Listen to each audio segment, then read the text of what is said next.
J'ai fini mes études universitaires en relations internationales. Par manque du boulot, j'ai jugé bon de créer moi-même l'emploi. C'est pourquoi, avec l'énergie physique que j'avais, je suis devenu créateur. Je suis diplômée en commercial et puis je fais aussi l'université dans d'autres pays.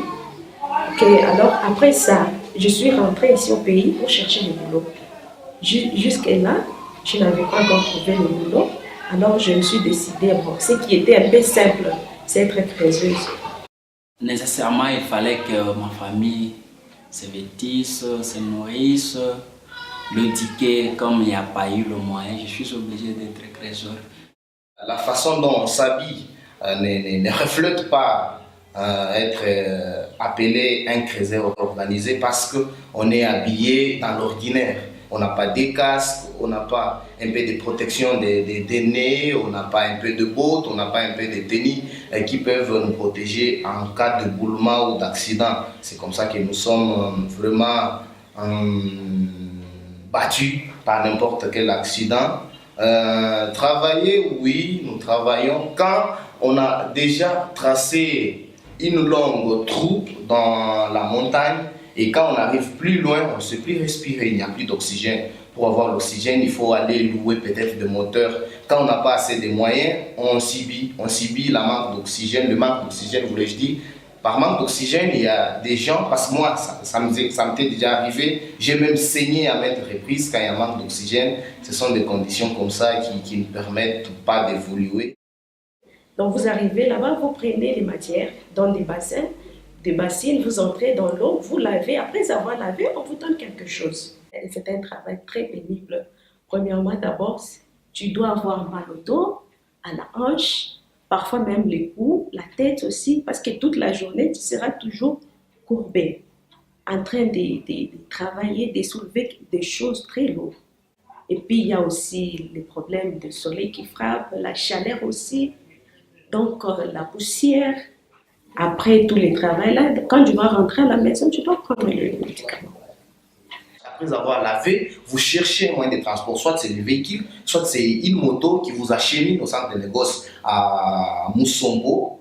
C'est là où les Chinois, dans la majorité des peuples, se sont réunis pour acheter. Vous allez là-bas vous déposer, donc vous retirez. Elles-mêmes vont échantillonner, et même vont proposer les prix. Vous, c'est revenir le lendemain, trouver seulement votre enveloppe. On vous dit dans votre enveloppe, prenez, donc vous ne savez pas c'est quel montant. C'est flou. Et quand vous trouvez c'est bon, vous souriez. Et si c'est mauvais, on s'en fout de vous, vous partez. Donc il n'y a pas à discuter des prix, il n'y a pas à discuter des ténèbres, on vous impose tout.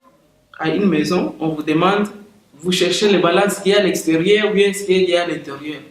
Donc ces deux balances se diffèrent. Et les prix même se diffèrent. Donc les mêmes poids, les mêmes sacs peuvent peser ici 50 kg et de l'autre 40 kg. L'histoire qui se passe comme ça. Là, c'est clair, il y a la tricherie qui se passe là-bas. Quand je ne produis pas bien, ou soit je ne tombe pas sur une bonne qualité de minerais, donc c'est foutu. Je peux faire 2, 3 semaines, un mois, sans toutefois avoir d'argent. C'est comme ça que je commence à emprunter de l'argent de gauche à droite pour survivre avec moi-même et un peu avec des potes avec lesquels nous travaillons.